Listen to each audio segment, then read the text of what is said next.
Ito po, ang problema niya, meron siyang sa kidney naman. So, hindi ko alam kung kidney stone to or what. So, siya na po ang mag-explain. No? Andito po ba si Sir Roberto Mandiosa?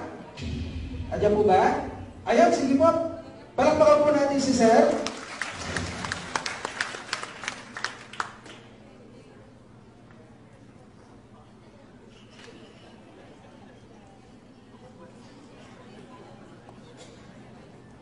Sir, kamusta po kayo? Taga-saan po si Sir Roberto?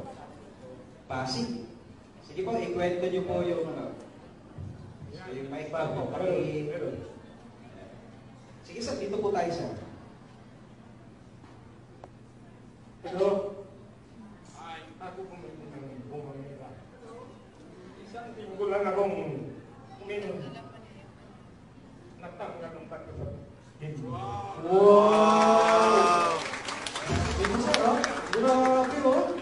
Kidney stone. Lumabas sa pag-ihi. Sir, walang operation. Right? Wala. Wabira lang. Sige sir, kwento niyo po. Sige sir. Magmula noon, gusto ko maalis yung arthritis ko. At least sir, di ba? Pero mo, no? Eh, sa susunod sir, matatanggal ang arthritis.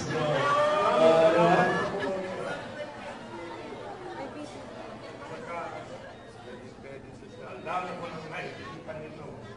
Pakinggan niyo po. Nakikita ko sa kanila ito. Opo. Magkakaroon yung maalis ang sakit niyong bumibigay nito.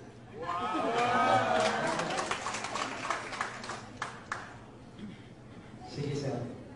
Naiiyak tuloy ako sir. Pero sir, kayo, kamusta po yung pakiramdam niyo? Ay, mabuti na. Malakas na ako. Palakpakan naman po natin. Dito ko. Opo. At yung paglakad ko, mabilis na ako. Wow. Grabe. Palakpakan po natin. Kaya maraming salamat sa pumunta. Yeah, salamat din po ng marami sa inyo. God bless po. May kakado kayo. Makatubalong din. Relax.